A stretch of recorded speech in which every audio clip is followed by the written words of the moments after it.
Hebrew పత్రిక 12వ అధ్యాయము 4వ వచనం. హెబ్రీ పత్రిక 12వ అధ్యాయము 4వ వచనం చదువుకుందాం.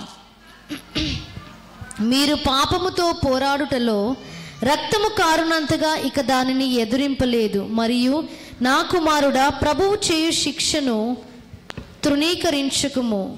ఆయన నిన్ను గద్దించినప్పుడు విసుకకుము. ప్రభువు తాను ప్రేమించు వానిని శిక్షించి తాను స్వీకరించు ప్రతి కుమారుని దండించును అని కుమారులతో సంభాషించినట్లు మీతో సంభాషించు ఆయన హెచ్చరికను మరిచితిరి. చాలమ్మా, దేవుని స్తోత్రం. మరి ఎంత గొప్ప మాటలు. ఇప్పుడు మనం ఎలా ఉండాలి? మరి యేసయ్యను మన సొంత రక్షకునిగా స్వీకరిస్తున్నాం, యేసయ్యను ప్రేమిస్తున్నాం, యేసయ్య అంటే నాకు ఎంతో ప్రాణం అంటున్నాం, యేసయ్య అంటే నాకు లెక్కలేనంత ప్రేమ అని అంటున్నాం. కానీ మన ప్రేమ ఎలా వ్యక్తం చేయగలం? మనం చెప్పే మాటలు దేవునికి ఎలాగో మెప్పించగలము?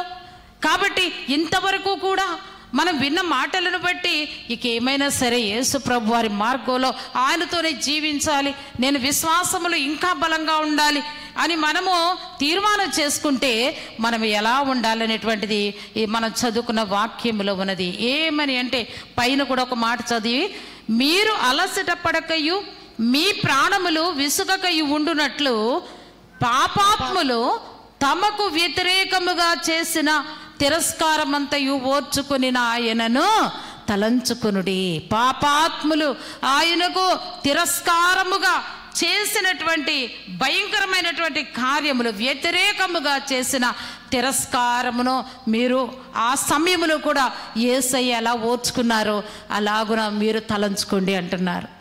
కనుక ఆయన ఓర్పును తలంచుకొని, ఆయన సహనాన్ని తలంచుకొని, ఆయన ప్రేమను తలంచుకొని, ఆయన దీనత్వాన్ని తలంచుకొని, ఆయన తగ్గింపును తలంచుకొని మనము కూడా ఎలా ఉండాలంటే మనము కూడానట ఆయన వలెనే పాపాత్ములు మన మీద తిరగబడినా, వ్యతిరేకులు మన మీద తిరగబడినా సరేనట ఓర్చుకోవాల్సిన ఇలాంటి మనస్సును మనము కలిగి ఉండాలి.